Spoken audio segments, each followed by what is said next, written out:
Hey guys, what's going on? I'm back here again with another episode with Unpacked. It's your boy Rakeem, and today I have a very special guest in the building yet again, my peoples. Um, just to let you guys know what we're going to be covering on this particular episode, this guest here is going to talk to me about just her upbringing, basically, how her and her stepmom have escaped the abuse of her dad, the abuse that she's dealt with from a very young age up until, like for a very long time that she's dealt with in regards to her dad. Um, a lot of things like how school started looking after her and noticing certain neglects, how she was also being neglected inside the house. My guys, like so many things that she's going to get into. We're going to get into, of course, like how African culture would normally see the abuse as discipline and what she's actually experienced in regards to that. But one of the main topics is, of course, the experience that she's had with her dad and a very horrific story. But guys, I don't want to start talking too much. We're going to get into a lot more, but let's give it up for Hope, my peoples. I can hear like the whole crowd. Everyone's clapping. Love that for me. Big up me. But no, thank you. That was a nice introduction. I liked tried, it. man. I tried. I felt special, so I really liked that. That was good. No, I tried. You know what I mean? I'm trying to. I'm really trying, but Yeah, I'm glad you liked it. I could see the trying as well. Like you really got in there. Yeah, Knew all you the were details. coaching me. You were like, stay on the left. Yeah, like okay. Make sure you track back down.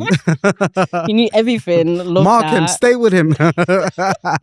I am crying. But anyway, thank you so much for the warm welcome. I appreciate it. You're welcome. You're welcome. First of all, I want to say thank you so much for coming. No worries. Man, you're a busy woman, man. But the fact By God's that... grace. Do you know what it is? By God's grace. Alhamdulillah. Yes. Alhamdulillah. Do you know what it is? A lot of like normally an outsider would look at this as like, yeah, I'm just getting a guest in. I'm just, do you want to come on this day? Yeah. Let's book this in, whatever. The amount of like, I wouldn't say headache, but the amount of stress that comes with... No, not you. I'm saying in general. Nah, I'm saying in general. Yeah. There's a lot of like stress that comes with this. Yeah. I'll be honest, like whether it's cancellations, sometimes I have 2 cancellations within a week.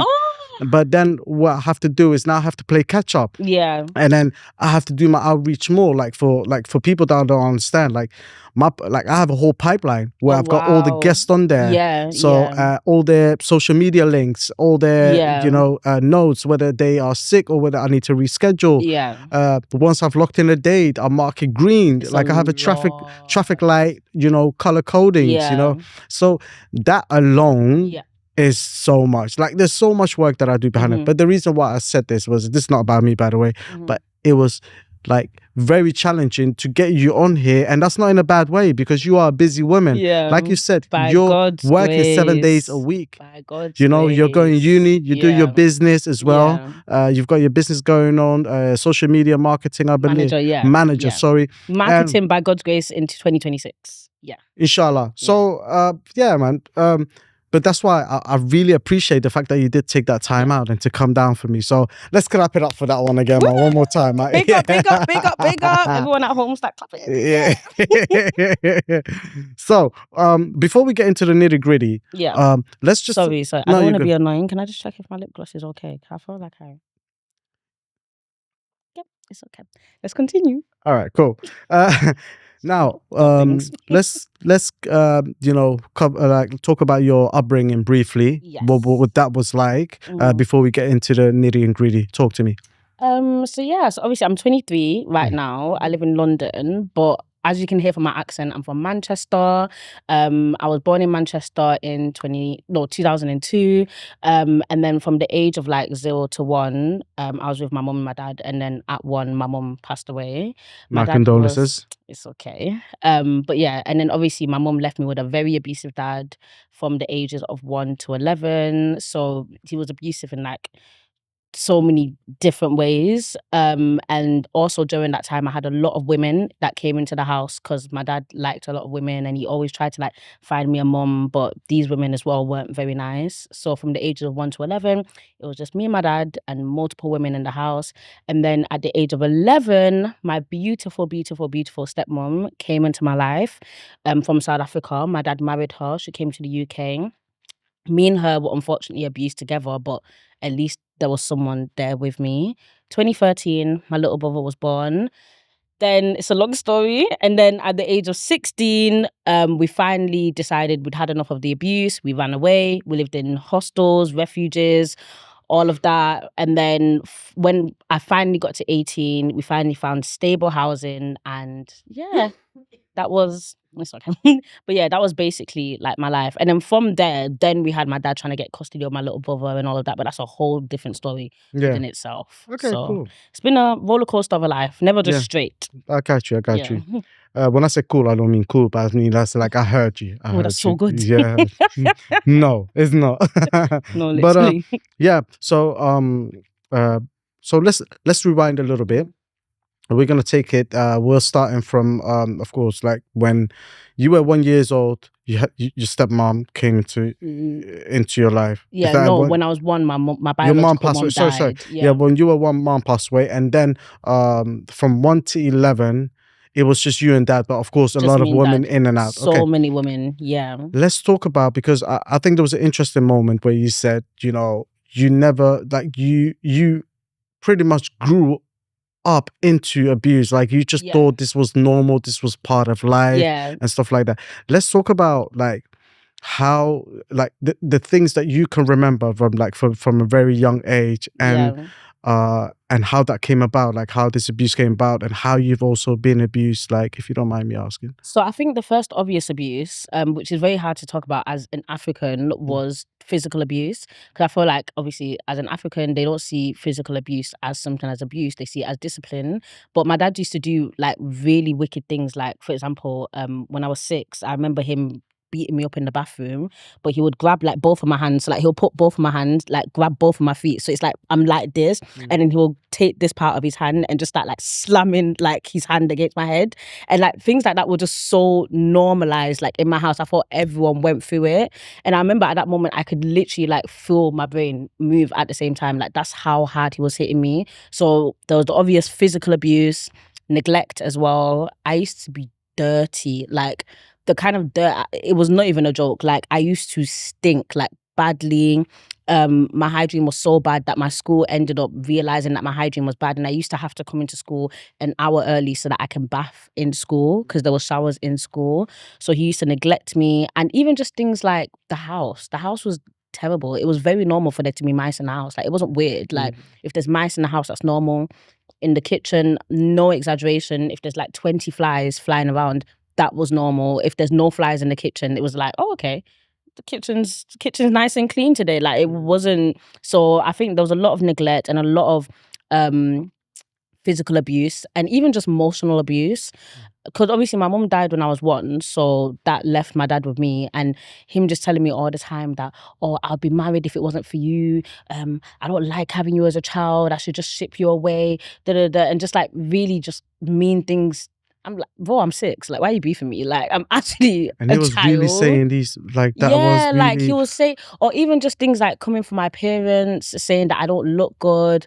No one will want you. You're smelling. Like, who's the reason why? You've never taught me how to bath. You never taught me how to bath. Like, obviously now I can bath. Right? But he never taught me how to bath. He never taught me anything. And then you'll say so many things to try and make me feel insecure. You'll physically abuse me. You'll neglect me. I'm dirty. I'm having the same hair for 6 months. So it was just like, just the whole thing. But one thing I really love, if anyone knew me from my childhood, if you had to say like, oh, describe Hope, like what's Hope's personality? Just happy. I was always happy, always talking, loved the good. Even now I love a good talk. But when I was a kid, I loved a good talk. Like, And the thing is, like, honestly, like the way you're speaking, and I think we've had this before, like because we spoke on the phone a couple of times in regards to what doing the episode. But I was like, you know, you're such a like happy child, like just laughing, you know, joking, banter. You know, you're really funny, by the way. Like, I have to give you that. Like, you actually, but but really, honestly, like, you know. The person that you've become, and like you were always happy, like you said. I was literally, I could literally get beaten black and blue and go to school and literally be cracking jokes. Like I was just a happy child. That's like, really powerful, man. Like honestly, like the fact that, and I think I even like asked you a question, something along the lines of like, when someone meets you, they will never think you've been through this ever, unless you talk about it. So sometimes people, you could see the trauma in them and you can maybe sense something. But with you, it was just like, bam. And you were like, the powerful thing you said to me as well was, it's in the past. Like, what am I going to do about it? And it is, but it's not easy, like for someone to, for an outsider to think, okay, this is in the past and the person should forget about it, because you never know how the person feels. But for that to come from you and you saying that was really powerful, man. It genuinely is, because I think there's no point. When I was a child, I cannot tell you, I was so excited to be an adult, because I think the reason why I was so happy is because I just knew this is a phase. Like I just knew, like, okay, cool, like I'm going through abuse, like cool, my life is awful, like cool, this is a terrible life, but I'm gonna be 18 one day. When I'm 18, I'm gonna move out, and when I move out, I make my own rules. I decide what I do. Like now, I make my own rules. I decide what to do. No one can tell me what to do. Why am I gonna cry about the past when my current life is, by God's grace, good? Like I love my life right now. So like the past is the past, and I'm happy that my past happened, because I think it really shaped me into who I am now. I don't think I'd be as determined to make it in life. I don't think I would have the same personality that I have. I just don't think I would be me if I didn't go through what I went through. And like sometimes I feel sad, because it's like my younger self just had to go through that, and it's like, poor her. But it just is what it is. Like, and I don't live with him, I don't talk to him, so that's what it is. No, that's really powerful, man. And would you mind like describing some of the other abuse, like the physical abuse that you remember as a child that you went through as well? So it was mostly like, he really loved beating me like with this part of his hand. I don't know just what on your head, was it? When I say he batted, you would think I was his op. Like you would actually think I'm his op, and I just did the maddest thing to him. Like he would beat me up. He used to use objects as well to like beat me. He's used a radiator, a chair, belts, obviously, kitchen utensils. Yeah, that's it. Yeah. Radiator is crazy. Yeah, no, sorry, not like a big, the small ones. Yeah, the but that's radiator. still, yeah. Like he would, and when my dad's mad, like he just sees red. Like he just sees red. He doesn't care about anything or anyone. I'll be screaming at the top of my voice, crying, but he just didn't care. And I think to him, like I said, he thinks, oh, that's just African punishment, so it doesn't matter. Do you know, if you beat up an 8-year-old child, like an 8-year-old child can't fight back. Like 100%. You can beat me with as many things as you want. I'm not going to fight you back. So just use your hand, keep it light. Use your, just this small hand. But like, also, what are you going to learn though? Yeah, exactly. And it will be for the stupidest things. Like, I remember once he found a diary in my room and I was literally just writing about a crush that I had. Nothing weird, like just very innocent, just writing about a crush that I had. I got beaten. How old? I was probably... I would have been below year 6 because my mum hadn't come yet. So like year 5, year 4. I don't know how old you are in them ages. Like year 5, year... Oh yeah, about year 5, 9. year 4, yeah. So I was writing in my diary just because I'd seen it on like Disney Channel. They would like do diaries. Like, I wanted to be part of the mix. Like I wanted to write about my crush in diaries. Got beaten up for it. So stupid things. I remember there was a time when he told me to be home at a certain time. So I think, I forgot what the time was, but let's say he said be home by 6. And I came home by like 5:06. Like it wasn't late. Like it wasn't past the time that much at all. Got beaten like I came home at 10. Like just little things like that. And I don't see a problem with like maybe smacking your child a bit like for discipline. But when you're beating them up as if I'm fighting back, that's when it becomes a problem. And it's like, I'm a girl, like... No, of course. So, the situation with school, of course, they've noticed that, you know, you were coming into school, dirty clothes and stuff like that, and you were saying like you were smelling and stuff Yeah. like that. And this, of course, excuse me, my guys, the cough is coming back. But In the same space as me? yeah. Oh. Yeah. So, but they realized this, and they realized that you've some sort of like been like really neglected, and Yeah. you had to start coming to school an half an hour early Yeah, every hour single early. an hour Yeah, early, yeah, yeah. and this is to give, and the school was actually giving you a bath and stuff like Yeah. that. Talk to me about that, and also tell me, like, did the school not do anything about this? Did they not Mhm. ask you questions like, is everything okay at home? What's going on? Yeah. Go Before I even get into that, I just Go want to on. state that with that, I only realized what was happening properly when I got to high school. So at that time, I just seen it as the teachers were just being annoying. Like I didn't really, it didn't comprehend to me that they're doing this because I'm dirty, if that makes sense. So I just want to Right. start with that before I carry Okay. on, and then I'll explain why I said that like later on. Got you. So yeah, so I was like really dirty when I was coming to school. My school uniform was white, and then the collar around it completely brown. Like I would wear like the same top for like 3 months, and in your head you might be thinking like, oh, why didn't you just wash it? Why don't you put it in the washing machine? But if I'm being raised by someone who's not teaching me how to bath, not teaching me how to wash my clothes, not saying, Hope, when you come back from school, change your uniform. If I'm not being told all of this, you're not going to naturally, learn how course. to do all of that. Someone has to teach you for you to know how to do that. It's the same as like brushing your teeth. Like someone has to teach you how to do 100%. that. 100%. So yeah, so I would wear like the same top for like 3 months. Like I wouldn't change it, anything. I used to smell, and I knew I smelled. Like I knew, like when I came into classrooms, like I would stink up the classroom. Like it wasn't even a joking type of thing. So I think the school ended up realizing this. So what they said is I need to come into school early. On the floor that I went to school on, it was primary school. On that floor, there were no male teachers, but there was a male bathroom. So the male bathroom had like a shower and everything. So what they would do is they gave me my own little box, and in that box it had soap, a flannel, like face wash, all of that, everything that you need to shower, and that would be my bathroom. So like when I come to school, I'd have to go to the teachers, whatever top I'm wearing, I'll take it off, give it to them. They'll give me a clean top. They'll put my top in the washing machine. I'll have to go upstairs, have a shower. After I've had the shower, they would give me my top. Then I'd have to wear my top, put on deodorant, everything, and they would like smell me, make sure that everything's okay, and then I'd be able to go into class. So it was really orcs, but at that time I didn't really understand what was going on. So in my head, I just thought like, yeah, like they're just be like I said, these things were just so normal to me. So I didn't really understand it. So when you say like, was the school getting involved and things like that? That was them getting involved. So I'd had meetings with my dad and them.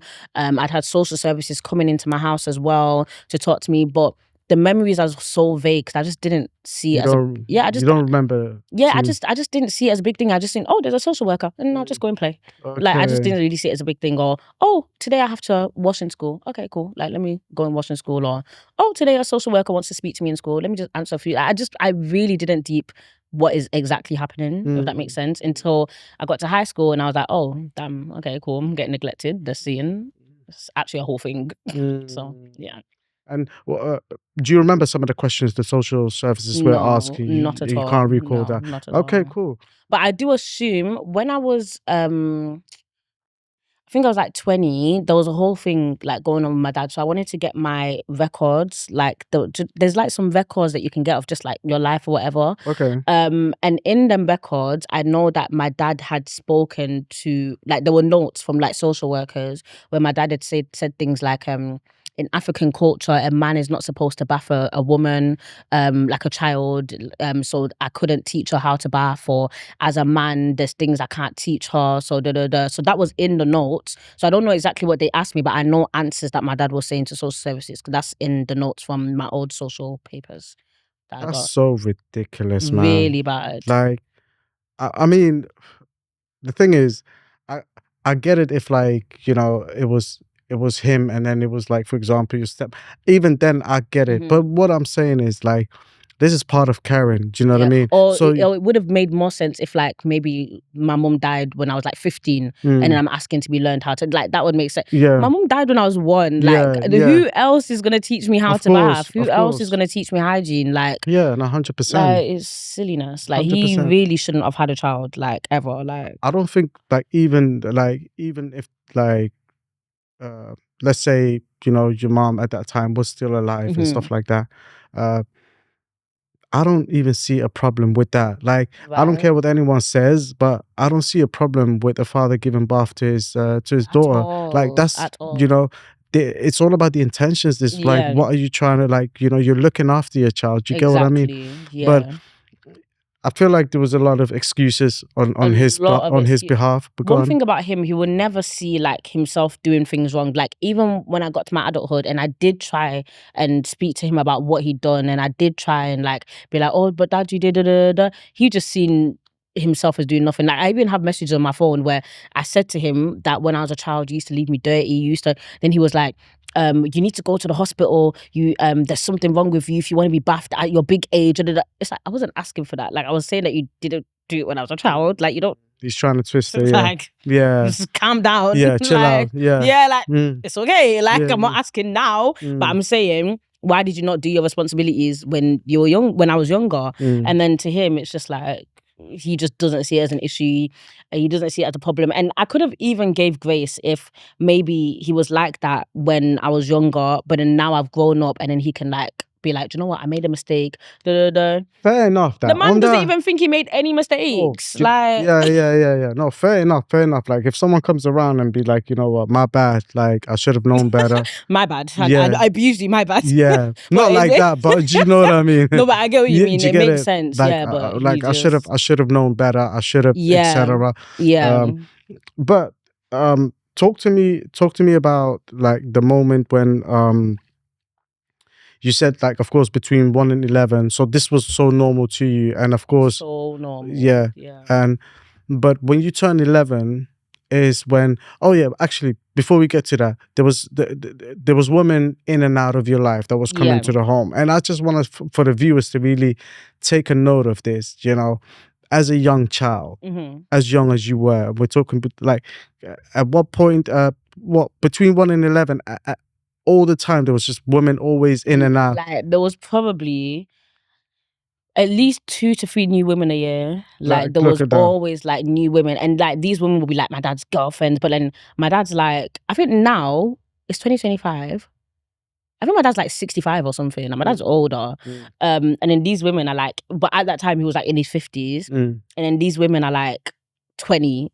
Or like 30, like young, like good looking, always light skinned, like women. Like these are like good looking women that are just in the house. They realize he's a psychopath and they leave. And yeah, like a lot of them weren't even nice. There was a handful that I can say were nice. I think the main one that I would say, and like she's passed away, so yeah, is I have a little brother called Nelson. So so with my little brother, Nelson, there's Nelson's mom, and she was like a really good woman. Like, she was really, really, really good. But she ended up having to leave the house because of like, we're going to get to that in a minute as well. Yeah, and 100%. For some of the women that were coming in and out of your life and you said they weren't so nice, have you personally had any experience with them? Like, like them not being nice. Yeah, were they not nice to you or? No, well, obviously they were nice to my dad. They liked my dad. Okay, cool, I understand. But there were some women that were just not nice to me. But do you know what? I don't even seem like a bad person myself, but let's say now, okay, let's use this as an example. Let's say you met a girl, you like a girl, like she's all good or whatever. She told you she has a child. You're like, okay, cool. You go into the house, the child stinks. Like, literally stinks. The house is dirty. It's like, there's either 2 ways you can go about it. You can either take the nurturing route where you're like, this child needs help, which is what some women did with me, where they were trying to help me. Even when I first started my period, by God's grace, there was a woman that was with my dad at that time. So she taught me everything. She was really, really nice as well. Or you can take the route where you're like, the house is dirty, everything's dirty, and it just puts I'm you out. And that's how a lot of women were with me. They just couldn't even stand to like be around me. Which wasn't your fault, by the way. Yeah, it wasn't my fault, but I do want to just give them grace because it's like they don't know me. Like, and it is wicked because I'm a child, but I hear it. I don't think you know how. Do you know when I was a child, my hygiene was so bad. Yeah, I had a friend, and I went to my friend's house, and I was in the living room, and my friend was there, my friend's mum was there, and my friend's boyfriend was there. my hygiene was so bad, they all ended up having to open the windows. The mum's boyfriend started spitting outside because he was like, you smell so bad. And the mum forced me to go upstairs and bath. It's not even my house. I just came to just chill with my friend. So that you can imagine how bad like my hygiene was. So I hear it. But yeah, like a lot of the women were not really like that nice to me in terms of like the way they would speak to me. And yeah, like I could just feel the energy as well. They just wasn't nice. Yeah. Or like they'll just always be hitting me for like random reasons. And they would hit you as well. Yeah, they would hit me. Like everyone was having a go. And I think, do you know Everyone what's was mad? at it.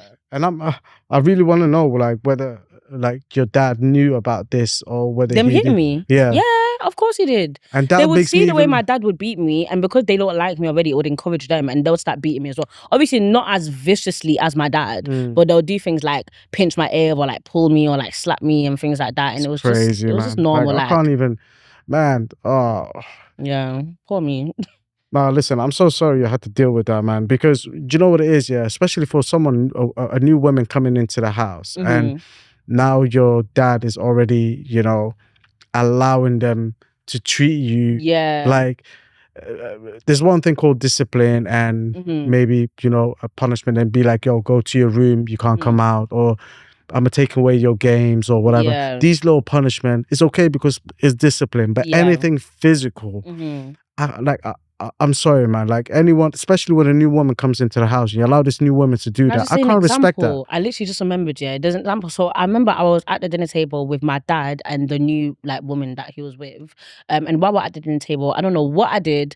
My dad stood up, started battering the life out of me, like literally to the point where the food was falling, like the plate fell on the floor, there was food all over the floor, plate broken on the floor. The woman started getting involved, started getting angry, beating me as well. After that, they made me clean the floor, and then my dad ended up going upstairs, and then the woman that I was left with was getting mad at me, telling me it's my fault the food's on the floor, clean it up, clean everything up. So it's like, if you didn't drag me across the floor, like maybe the food wouldn't be on the floor. Like it's a whole thing. Tag team on you. Yeah, like for like WWE, like they did the little and then just went at it.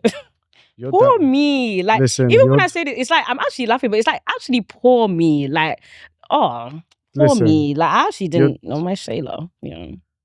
Your dad is very evil, man. Very evil. Very, very, very evil. Like, and he's had so many women as well. So many women that he's abused. So even these women that are in his life, he's abused them as well. So he's just overall an abusive person. But if you was to put him in front of a man, he can't do anything now. Now he's lost his mouth. Now he doesn't know what to say. And he's been in situations like that. Yeah, he's scared of men. Yeah. Scared, terrified of men. I've had. We were talking about this on my last episode with Koski, a very cool brother that recently released, and we talked about that. Like literally that same thing. And you are right.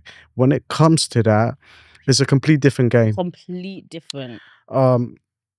Let's talk about your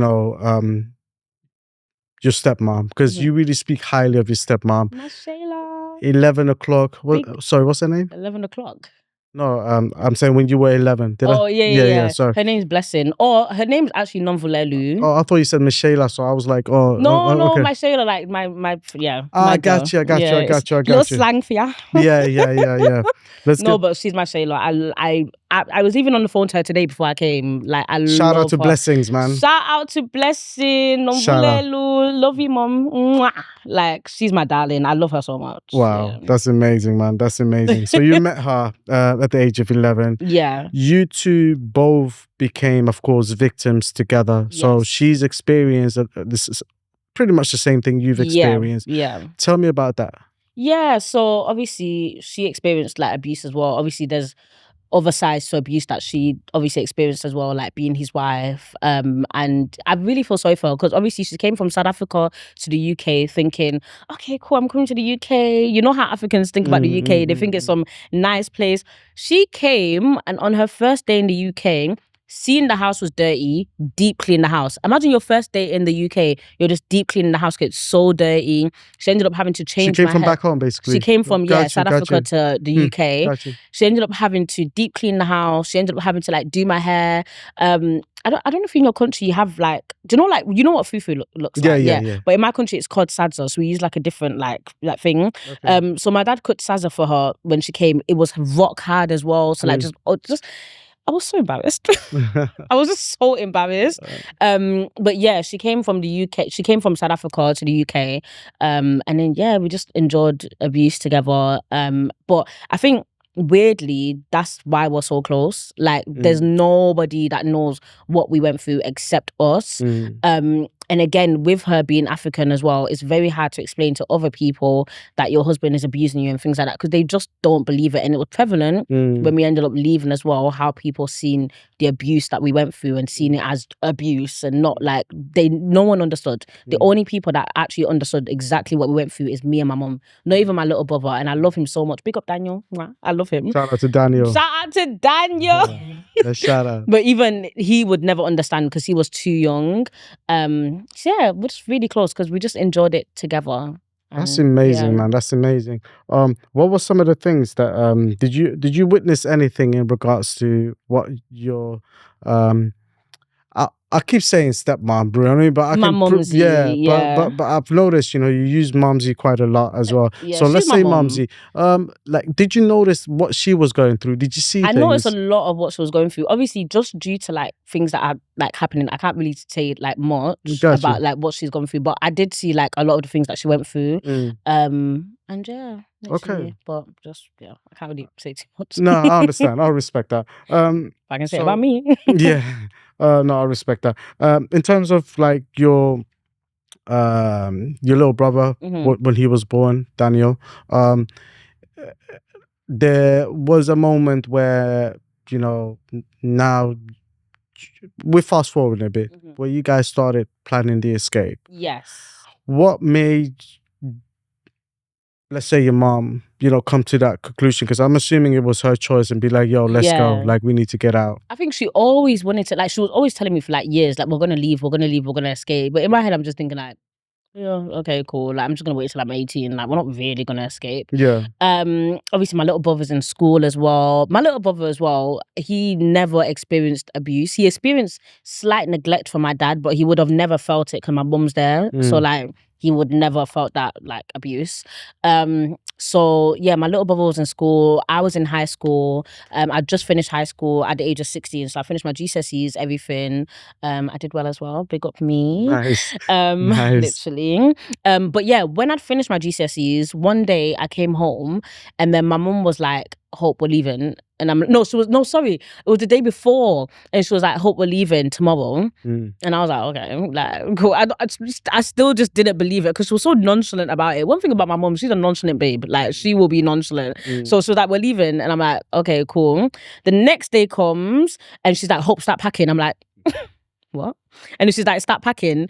So basically, the story she told me is that one day she went to the bathroom. She was out in public and she went to a public bathroom. And then when she closed the store, she seen on the stall a number for Women's Aid. So Women's Aid is a domestic abuse like company, refugee type of thing. Yeah, and then they help like women with like that have been domestically abused. They help them like with housing, advice, etc. So she rang the number and it said something like if you're being abused, but you don't want your abuser, you don't want to make a scene with your abuser, call this number or something like that. So she called the number and they gave her a date that she's going to leave the house. So they said, you're going to leave on this date. We're going to take you to a refuge hotel. So just stay put. Like, we're going to get you at the house. So my mum was just staying put, staying calm. Finally, they gave her the date. So that day she's like, Hope, like, we're leaving. Like, pack everything, we're leaving. Started packing everything frantically. I had to go and get my little brother from school. We had to take a taxi. The Women's Aid ended up getting a taxi for us. And it was literally like a movie. Like, when I say like, it was so weird because like... Sorry, can I cut you off? Yeah. Now it makes sense when your mom said, we're going to leave soon. We're going to leave soon. Because she had to wait for that call to be verified. Like, she'd been knowing. But in my head, I'm just thinking like, sorry, carry on. Yeah, so it was literally like a movie. And I just want to pause. Like, when I say things like things that I've gone through in my life, I just don't see it as a big thing. Obviously, it is emotional, everything that I went through, but I think my life is so beautiful. Like, everything I went through is so beautiful, and I find it really beautiful that I went through everything that I went through. My stepmom came, we went through it together, and then we finally got our justice and left. And when the taxi was going and I was looking behind, I'm such a drama queen. Like, I was putting my hand on the window and everything, being dramatic, but it was beautiful. Like, we'd finally, like, we'd been through so much, but we'd finally escaped, you know? So it was nice. And that was the last time. You were happy as well. I was so happy. And that was the last time I was in that stupid house. We went to my brother's school, picked up my little brother, and went all the way to Wigan. Obviously, I'm from Manchester, so Manchester to Wigan is quite a distance. For sure. But yeah, it was really beautiful. Obviously, from then, there were still problems and everything, but that was one chapter, like, done, and it was closed. And in my head, it was like, it's almost like a game. It's like, I've achieved something. Like, yeah, I went through 16 years of abuse and 16 years of nonsense, but it's done. It's done. Yeah, and it was so relieving. It was so nice. Like, God bless her. I love her so much. I'm so happy she's in my life, genuinely. That's amazing, man. That's an amazing story. Really It's like nice something out of the movie, man. Exactly. I feel like listening to you, I'm actually trying to imagine this at the same time. So, did Pops try to get hold of your mom or anything like that? Yeah, that's chapter 2. Yeah, Okay, that was just chapter 1. Like, okay. That was just chapter 1. That was closed, but now we had a whole other thing going on. So obviously we went to Wigan and we wanted to leave quietly. We didn't want any police involved. We didn't want any of that because we know how my dad gets, and he's just an awful human being. Like, there's been women that he's terrorized in the past and things like that for trying to leave, and it's been awful. So we just wanted to leave as quietly and as calm as possible. I'm 16 now, innit? So he cannot force me to go back into the house. I'm 16, like, I was an adult at that time. Well, adult, now looking at it, I was actually a baby. But at that time, I thought, I'm an adult, I'm grown. So there's nothing he can really do. So he took the route of my little brother. So then he started calling up the police, saying that my mum's kidnapped my little brother. He doesn't know where my little brother is, just doing like so much. So then I think Women's Aid or my mum, somebody called him to just be like, no, we're fine, but we're just, like, they've run away. Like, they don't want to be with you. I think it was the police that called to say, like, they've run away. They don't want, like, to be involved with you anymore. That's when he started being extra. He started calling us. He started just being absolutely horrible. Started saying wicked things about my mum, saying that she's a prostitute, etc. One thing about my dad, he will call every woman in his life a prostitute. Even my dead mum, he's called her, said that she was a prostitute. Like, everyone in his life is a prostitute. But it's like, what's so bad? Why are you attracting other prostitutes then? Like, it says more about you. She's not a prostitute, by the way. She's a very God-fearing woman. I hear you. No, for sure. Very holy, God-fearing woman. Yeah, for sure. But yeah, so he just started just making a big scene about it and just being like absolutely awful. And then he tried to take us to court to claim custody of my little brother because he can. And he tried to do it to me, but obviously I can't because I was 16. So yeah, it was awful. But it's awful, but it's like, we're away from you now, so. Yeah. Like, and when was the last time you guys, like, how long has it been since you've spoken? Spoken maybe 2 years. So we've been no contact for like 2 years, 3 years. No, it wouldn't be 3. Yeah, 2 years. Yeah, completely no contact. Okay, don't speak to him in any way, shape, or form. So, and what was that last conversation like? Oh my gosh, it was very, very bad. So obviously he's like a big bully and he tried to get custody of my little brother. He ended up half winning the custody of my little brother. So he was able to see him, I think it was like every week or something like that. So my little brother would go there every week. And obviously my little brother doesn't know any better. He doesn't know how horrible his dad is. Like he only knows what me and my stepmom tell him. But I get it. Like you've, as a kid, you've not experienced it. You've not seen it. So you're only gonna half believe like what you see. So he still wanted to see his dad. He still wanted to be in contact. Me and my mum, we're not gonna stop you from seeing your dad. Like, go see your dad. It's fine. Sorry to cut you off. There's an important factor that you said there because I think you also told me at one point that he never like abused your little brother. Never. It was only with you, and he didn't believe that men. Something about abusing the boys, but abusing the women. What was that about? Women, but like even his children, he wouldn't really do much to the men. Like he wouldn't, and I think it's because he just knows like Daniel's just gonna grow up and just fuck you up. Like, do you know what I Yeah, mean? yeah, But yeah. he's not scared of a woman or like what a woman's gonna do That's to him. crazy. So yeah, my That's little so brother didn't. yeah, He yeah. experienced nothing. So his perception of my dad, I think his perception is changed a bit now, but his perception at that time was just like, it's my dad. Like, I've not seen my dad do anything. Yeah, yeah, like, yeah, of course, of type course. of thing. So we let him go and see him and visit him and all of that. And then one day my mum called me because, what did he do now? It was a whole thing. Like, I made a whole TikTok on it as well. I think he called. Yes.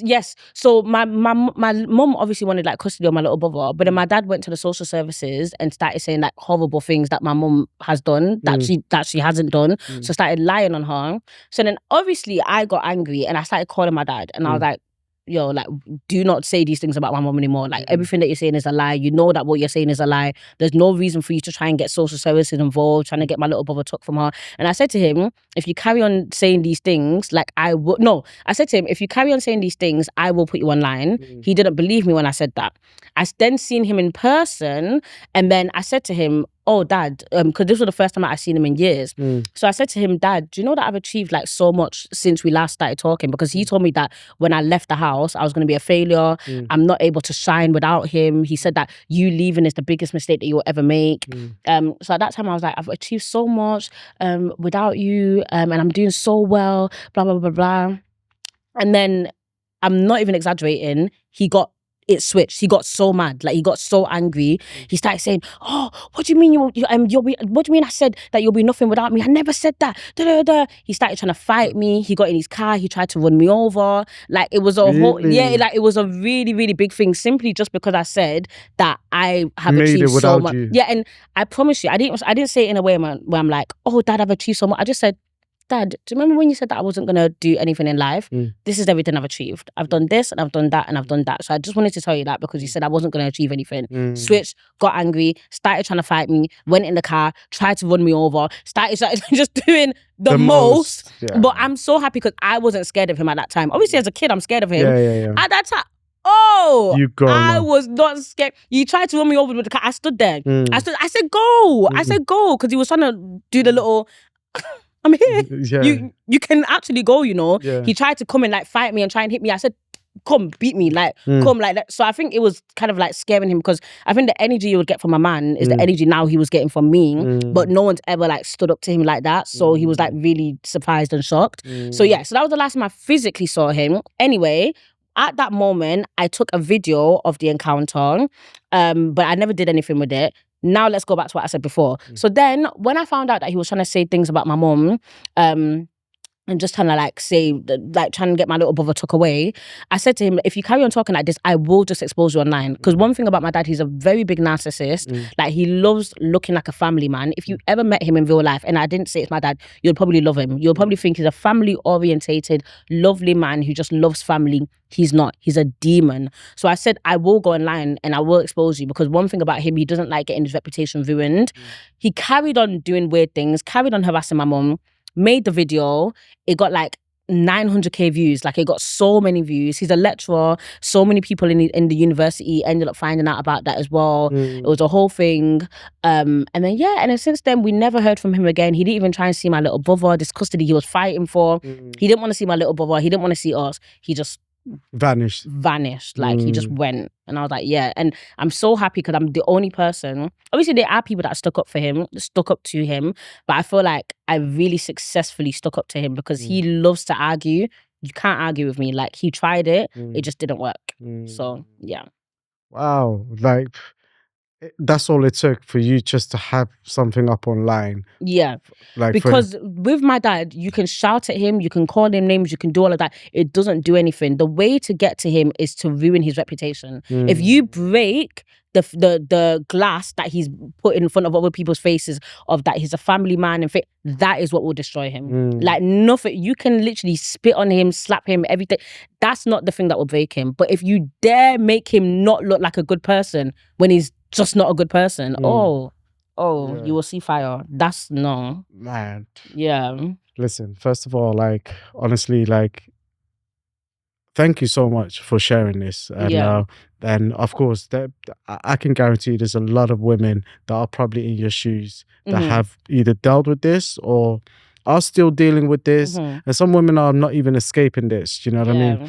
So, where are you? Because it's also so good to see like what you've achieved in your Mm-hmm. life so far, like where you've come. Because after the escape with your mom and with your little brother, you know, going to this refugee camp for you know, where they Many help you, months. yeah, Yeah. where they help you, and then you've been placed in a hostel. From Mm-hmm. there into private housing, Yeah. and everything started, you know, pretty much getting better and better and better. By God's grace. Yeah. Yeah, man. Where are you in life now? Because I know, like, you know, you go uni, you do, you know, you're a social media manager. So Yeah. well done for that. Like, let's, you know, let's Woo! clap it up. Big up, And big how's that up. business going for you? And yeah, man, tell me about that, man. And Everything's going well. I feel like when I first came into London, it was literally like nothing's ever straight. yeah, It's so annoying. So obviously I first came to London when I was 18 and I originally came for university. University did not go well. I was dealing with like depression as well from that stupid dad of mine. yeah, Like I was just going through like a lot mentally. Because obviously I just come out of the abuse. I was trying to like keep jobs. I had 32 jobs in my entire life. So I was really going through it, trying to find myself. I started TikTok at that time as well. So during COVID. So I was trying to do like TikTok, everything, but I was really lost and like I just didn't really know myself. yeah, But then because I was doing TikTok, one of my friends that I had, her friend had a lash salon. So she was like, oh, can you get your friend Hope to come and film some content for me? So I was like, all right, cool. I didn't know it was a business. So I was like, oh, I'll just charge you like £50 a week. Right now I could vomit at £50 a week. But at that time I was thinking like, yeah, this is big girl money. yeah. So obviously I did the social media management for her, did her content. It was actually going well. I was pretty good at it, but I didn't take the business seriously. Then I got a good job as a record label assistant. It was the highest paying job I'd ever had in my life. So I was thinking, oh my God, this is amazing. I'm going to keep it. 3 months in, they fired me. So I was like, damn. But I had to pay rent because at that time I'd moved out. So I had to pay like moved out because I used to live with my ex. Like, we used to like live together. So I'd moved out and then I had like 2 weeks to pay my rent. So I was like, okay, let me just take my business seriously. I took my business seriously. In 2 weeks, I made my rent money. And then, since then, I've been a full-time business owner. I've been a social media manager for a year now. It's literally about to be a year next month. Right. So, I've been a full-time business owner for a year. And I decided to go back to university in September. And it's been going well. So, that's very well done, man. So life is life Listen, in. well done, man. Life is life man. in good. Listen, like, despite everything. You know, it's your dad watching you, he's probably going to see you on social media and stuff like that, seeing you doing so well. And he does little comments. Like, he thinks I don't know. Like, he'll make fake accounts. Like, he'll comment, like, mean things that I know it's you because only you could write that. Like, okay, right. So, he will. But I'm very happy that there's two different ways that you can go when you get abused. You can either take the route where you self-destruct and, you're just angry at life and you're angry at the way everything is gone. Yeah. Or you can take the angle where you're like, do you know what? Like, F this. Like, I went through X, Y, and Z, but who cares? Like, I'm not going through it now. Like, I'm in charge of the direction of my life now. And I think I really take being in charge of the direction of my life now seriously. That's why I work 7 days a week. Not because I'm like, oh my God, I willingly work all the time because I love working. I love where I am now. I love how my life is now. I love the fact that like the way that I'm living now is not reflective of my past. Like I'm completely different from how I was raised or how I was expected to be when I've grown up. So I'm proud of myself, man. Big up me. No, man, 100%, man. No, honestly, that's very inspiring, man. This story is like not many people in like your situation would make it to the other side of the ocean. Do you know what I mean? Yeah, literally. And hearing stories like this, I'm here for that, man. Like honestly, like I love hearing stories like this where someone, and not to, of course, discredit the people that are still currently going through it and haven't made it there because they still have their own journey. Do you know what I mean? But can I just say something quickly? I think, do you know the point for me where I was like, okay, cool, like I'm in charge of my life is when obviously me and my mum like ran away and we lived in like the hostels. We went from a refuge to a hostel and then private housing. And then at that point I called my dad to obviously tell him like everything that he's put me through, etc. And then like I said to you before, then he was like, oh, it's not my fault. Am I supposed to bath you right now as an adult, etc.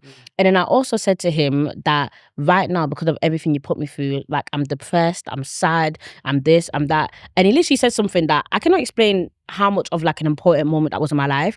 And he said, yeah, but that's not my problem. Like literally he just went, that's not my problem. And I think at that moment, it was literally like a switch went off in my head. Yeah, what he said is wicked. Yeah, what he said is awful. But it's actually not his problem. Like, it actually isn't happening right now. It actually isn't his problem. Like, yeah, he abused me, but what's that got to do with my depression now? Do you get what I'm trying to say? So I think although what he said was really bad, I don't think he understands how much that helped me move on from ever wanting a relationship with him or caring about anything that happened in the past, because I'm in charge of my future, like regardless of anything that's happened in the past. So that's how I think of it. Like, yeah, if you went through abuse 10 years ago, whatever, it is sad and it is something that might give you trauma, but it definitely will. Yeah, but 100%. you are the only person in charge of your future now. 100. Like the only person. And you can either take two routes. Like if you really want to take the route of dwelling on it, that's okay. But you're letting your abuser win. I would much rather take the route where I make it in life, I show up, I'm 100 times better than what anyone thought, and I beat all odds despite anything that I've been through. So yeah, and I think that's the route that I took. And by God's grace, it's only gonna get better. Like only gonna get better. Like everything is happening like good in my life now. Living in a villa soon, man. The mansion. By God's grace. You know what I mean? I don't think people understand. MTV Crib. Welcome to my house, man. Let me show you around for a minute. People understand. God has got me. Like listen. He has really like got me like so high. And it's only God. Like it's only God that I've gone through everything that I've gone through and I'm still standing strong. And my mom as well. Yeah. Like I know she's guided me as well. 100%. So, yeah. Your little brother, Daniel, how old is he now? He's a big boy. He's 12, I think. Oh, he's 12. He's such a big boy. Does he know what time it is now in terms of your dad? Has he really taken that in and he's like, or is he still... I think obviously we sat down, me and my mom, we sat down with him and obviously explained like everything that's happened and why he's a bad guy, because like I said, my dad was screaming and shouting for custody. But now when your reputation is ruined, your son that you wanted to see so much, you don't want to see anymore. So obviously we explained all of that to him and he acts like he gets it and he really gets it. Still young though, yeah. But I don't know, I don't know whether he's just agreeing with us or whether he actually does. But I think when he gets to the age of 16, that's when we're going to properly explain. Because obviously, there's only so much I can say on this podcast. There's things that I can't even say that my dad's done and things like that. So when he gets to the age of 16, I think me and my mum are going to sit him down and we're just going to tell him everything. And I think once we told him the story, that he will fully understand why that man is just evil. And yeah, but I think it's important. Sorry to cut you off. God, it's okay. You're forgiven. Carry on. And I think it's important that you've had that conversation with him, even though considering that he's young, because he is probably going to ask himself like, why am I not seeing dad, or why am I do you know what I mean? Because I used to go and see him, do you know what I mean? So you can't just be like, no, you're not going to see him. Like the fact that you guys did sit him down, I think that's really, really important. And I love the route that we took as well, where we never tried to stop him from seeing, like my dad, he can't pretend for too long, so we knew anyway, you can see your dad every weekend, but one day he will snap. One day my dad will change or do something weird or whatever, and you'll start to realize how he is, or you'll be about, because my dad has another woman now. Apparently he has another child as well, I think, in the house. So you'll see the way he acts with this woman, or you'll see the way he acts with it. Like something will happen. So we don't have to stop you from go and see him. Like that's powerful. Yeah, because we don't want him to grow up one day and be like, oh, my mum and sister didn't allow me to see my dad, and like we want you to just find out by yourself. We know what happened, but find out by yourself. If the court said you need to see, if it was up to us, we wouldn't, because like he's abusive. But if the court said for you to see him, go and see him. That's your will. You'll find out by yourself. And I think that approach has made him understand more. because we Okay. never tried to like, force him away. Yeah, no, that is so powerful, so powerful. Honestly, I want to thank you so much for sharing this story and giving the viewers more of an insight about your story, Yeah. and also being able to take a lot of valuable lessons from this, because there's someone watching at home right now and probably gonna think, oh my God, this is what I'm dealing with. And for you to give these formulas and how you done certain things, especially with your mom, could perhaps hopefully get them in a better situation where they could follow your footsteps. You know what I mean? If anyone was to take anything from this, I would say I think the main part of the story is like Women's Aid as well. Like Women's Aid was a beautiful charity. So like even if people are scared to run away from abuse, like I don't think we could have done it without them. Like there's ways you can leave quietly. You don't have to make a scene. You don't have to make it big. We didn't make a scene. It only became a scene because he made it a scene. But there's ways you can leave quietly. There's ways that you can, do you know what I mean? Yeah, you can leave quietly, but also have somewhere else to go safely. Because sometimes, and I think that's important for women. Sometimes, you know, they make a decision on that same day, pack bags, leave, but sometimes they ain't got nowhere to go. Or they might end up going to a family's house or somewhere where he ends up finding them. Do you know what I mean? So, but if you want to give the viewers, because we're about to wrap this up, the viewers a very last message and some things that you just, you know what I mean? This is the time I'll tell my guests, roll out. You know what I mean? And that's the camera right there. Talk to them. I think the main thing that I would take is that there's nothing, like genuinely, there's nothing that that's going on in your life right now that's too hard for you to then start again and flip it over.